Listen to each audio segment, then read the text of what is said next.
மாண்புமிகு உரிமை agri S Krishnamurthy. மாண்புமிகு பேரவைத் தலைவர் அவர்களே, போலூர் சட்டமன்ற தொகுதியில் போலூர் வந்தவாசி சாலையிலே இருந்து தேவிகாபுரத்திலிருந்து பத்தியாவரம் ஓதலவாடி வழியாக சதிப்பேரிப்பாளையம் செல்லுகின்ற சாலையின் குறுக்கே செல்லுகின்ற செய்யாற்றின் குறுக்கே கடந்த பெஞ்சால் புயல் காரணமாக கடுமையான பெய்த மழையின் காரணமாக அங்கே இருந்த தரைப்பாலம் அடித்து செல்லப்பட்டு விட்டது. மாண்புமிகு அமைச்சர் அவர்கள் அந்த பகுதியை நன்றாக அறிந்தவர், அந்த பகுதியிலே நாடாளுமன்ற தேர்தலிலே போட்டியிட்டவர். எனவே அந்த பகுதி மக்களுடைய நலன் கருதி அந்த பாலத்தின் வழியாக தினந்தோறும் 2000க்கும் அதிகமான மாணவ மாணவிகள் பள்ளிகளுக்கு செல்லுகின்ற காரணத்தினால் தரைப்பாலத்தை மேம்பாலமா வேணுமா தரைப்பாலமாவே பொதுமக்களின் நலன் கருதி பாதிக்கப்பட்ட அடித்து செல்லப்பட்ட அந்த பாலத்தை மீண்டும் கட்டித்தர அரசு ஆவணம் செய்யுமா என கேட்டு அமர்கிறேன். மாண்புமிகு அமைச்சர் பேரவைத் தலைவர்களே, நான் பார்லிமெண்ட்டுக்கு அந்த தொகுதியில் நின்றுன்னு சொல்றாரு, அப்பதான் ஓட்டு போடல, இப்ப கேட்ட அப்படி.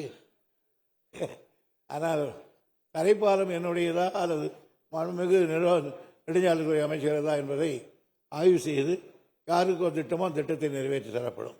மாண்புமிகு உறுப்பினர் அசோக்குமார். மாண்புமிகு பேரவைத் தலைவர் அவர்களே, பேராவூரணி சட்டமன்ற தொகுதியில் அமைந்திருக்கின்ற அக்னி ஆற்றின் குறுக்கே தடுப்பணை கட்ட வேண்டுமாய் வேண்டிக் கொள்கின்றேன். ஏனென்றால் வருடம் தோண்டும் ஒரு தடுப்பணை கட்டப்படுமா? அதுல வருஷம் மண்ணால தடுப்பணை கட்டி 1 லட்சம் 1.5 லட்சம் செலவு பண்ணி அது வருடம் 20 கிராமத்துக்கு தண்ணீர் வசதி விவசாயத்துக்கு பயன்படுது. மண் பண்டு போடனால அது பழுதடையுது. அவ்வளவுதான். நன்றி. அக்னி ஆற்றின் குறுக்கே தடுப்பணை.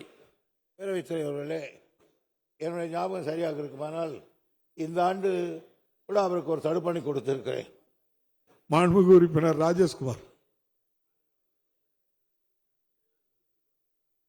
மாண்புமிகு பேரவைத் தலைவர் அவர்களே, சிற்றாறு பட்டணங்கால் தொடர்ந்து மோசமாக இருக்கிறது. அங்கே இருக்கக்கூடிய ஷட்டர் எல்லாம் மிகவும் பழுதடைந்திருக்கிறது. டெய்லண்ட் கடைவரம்பு நிலங்களுக்கு தண்ணீர் வரவில்லை. அங்கே இருக்கக்கூடிய குளங்களும் இந்த தடவை நிரப்ப முடியவில்லை. அந்த போர்க்கால அடிப்படையில் தூர்வாரி அந்த உடைந்த சட்டர்களை எல்லாம் சீர்து தர முடியுமா என்பதை மாண்புமிகு பேரவைத் கேட்டுக்கொள்கிறேன். அமைச்சர் பேரவைத் தலைவர்களே, மாண்புமிகு உறுப்பினர் கோரிக்கை சரியானதுதான். பட்டணங்கால் மட்டுமல்ல, கோதையாரும் அப்படித்தான் இருக்கிறது, மற்ற இருக்கிற இடங்களும் அப்படித்தான் இருக்கிறது. கடந்த பெரும் புயலில் கரைகள் எல்லாம் அடிக்கப்பட்டது. ஆகையினாலே பொதுவாக உங்களுடைய ஆறுகள் எல்லாம் மீண்டும் கரை கட்ட வேண்டும் என்பது எனக்கு சரியான இருக்கிறது.